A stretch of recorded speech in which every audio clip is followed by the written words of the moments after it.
Billions of dollars tied to Musk's empire are now on the chopping block as major banks scramble to unload loans tied to X, formerly Twitter. And this might signal something much bigger than a cash flow problem. Are Elon Musk, Tesla, and X all teetering on the brink of financial ruin? Well, if this happens, it could affect everything from culture to politics to the stock market. Now let's unpack what's really going on. Remember when Jamie Dimon called Elon Musk the Einstein of our time, and they even hugged it out in front of everyone? Sounds like everything's good, right? Musk is a genius, they're friends again, and everything's fine. But here's the truth. Behind the scenes, Wall Street is getting ready to dump Musk's loans. When someone borrows money, they're supposed to pay it back, right? But what happens if they can't? Imagine Tesla losing customers, Twitter losing advertisers, and Musk's businesses starting to struggle. Wall Street knows this, but they can't let anyone see the truth just yet. So they keep pretending everything is okay, because they need to pass off those loans to someone else before everything falls apart. Jamie Dimon may be talking about hugs and peace, but the real plan is to quietly get rid of all that debt. And you know what? The Twitter deal was labeled one of the most indebted deals since the 2008 financial crisis. We're talking massive amounts of money, including foreign investments. And it was a deal so big that Wall Street bankers had to skip their bonuses and lay off staff to deal with it. But why does this matter? Well, Musk's moves start to make sense when you realize he knows Tesla is struggling. Does he admit it? Of course not. In fact, he barely mentions Tesla anymore. He's off talking about other ventures. This is the key. Don't just listen to what people say, watch what they do. If Wall Street is getting ready to cut ties, it's a serious red flag. On top of that, there's talk that Musk could be eyeing TikTok. But where would he get the money for that? It's puzzling, yet somehow fits when you think about how figures like Trump are maneuvering for foreign funding. And let's not forget the drama surrounding Trump's Stargate announcement with Sam Altman. Musk even admitted they didn't have enough money for it, all while Trump threw shade at Altman. Now, if I had to simplify it, here's the bottom line. Whether it's Musk, Trump, or Sam Altman, their game is all about selling you a dream, a hyped-up product. This could be anything from Tesla to a simple Trump meme coin. Here's how it works. You get Wall Street to back you, create a buzz, and then borrow money based on that hype. You live off borrowed funds relying on lines of credit. But when Wall Street starts to question if you can pay it back, that's when the alarms go off. That's when they start unloading the debt, passing it off to someone else. Well, Wall Street banks are getting ready to offload a huge chunk of debt tied to X, Musk's social media platform. Morgan Stanley is reaching out to investors ahead of a planned sale of up to $3 billion of that debt. Bank of America and Barclays are also in the mix, with Morgan Stanley leading the charge. And Morgan Stanley was the same firm that pumped up Tesla in the Twitter deal, with analyst Adam Jonas leading the charge.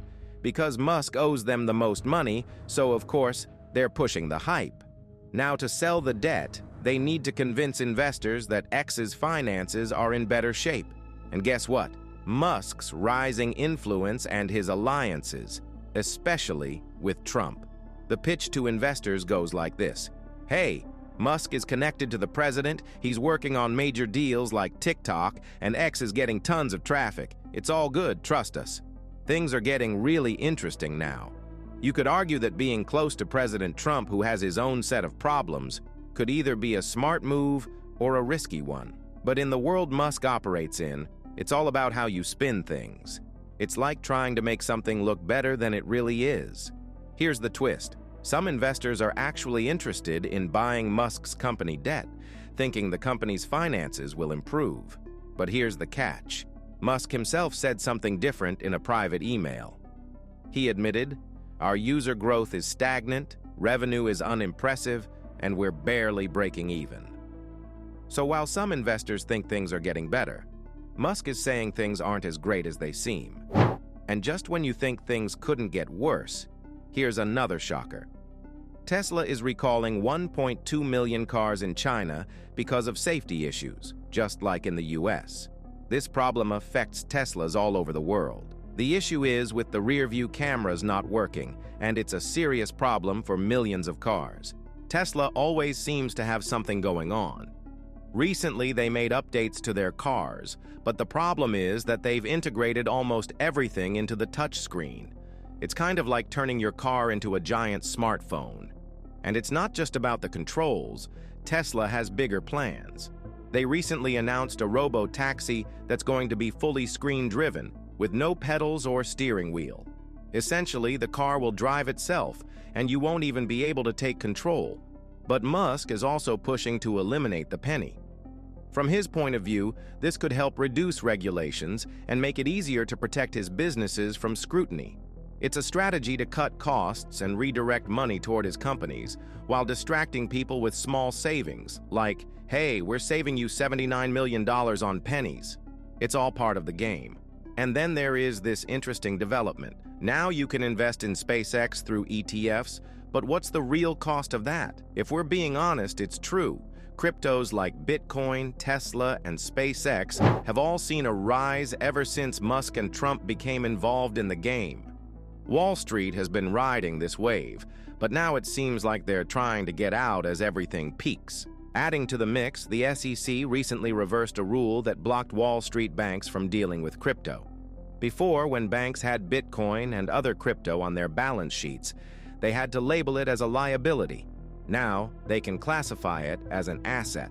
This opens the door for even more market activity, but it raises a lot of questions about the stability of these digital investments. There are important rules when it comes to things like crypto, and it really matters how we classify it. If we call it a commodity, it's regulated by one agency. If it's a security, it's another.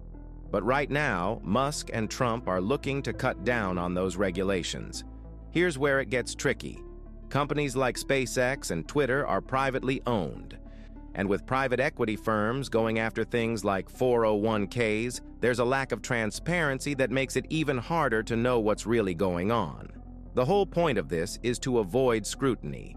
It's a way to keep operations out of the public eye, which could allow for shady practices to go unnoticed. Look at the high turnover happening already in the Trump-Musk-led businesses.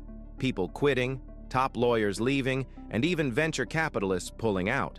On top of that, Wall Street seems to be distancing itself from Musk, especially with all the money trouble right now. You have to stick to safer investments like index funds and avoid the hype around things like SpaceX or Dogecoin at the moment. There's a lot of noise, but not much substance. It's funny how these guys call each other out in public, but behind closed doors, it's a different story. Musk and Trump are trying to make big promises, but they're facing challenges when it comes to money, and the people who are really paying attention are starting to back away. Pay off your debts. Ensure your job is secure. Set aside some emergency cash. The current unpredictable situation makes these precautionary steps important for achieving peace of mind. Many misleading initiatives, such as Trump-branded products and uncertain business propositions, create overwhelming noise in this environment. All these distractions make up the system, yet we must stay focused through the noise. If you found this video helpful, don't forget to hit that like button, drop a comment with your thoughts, and subscribe for more updates.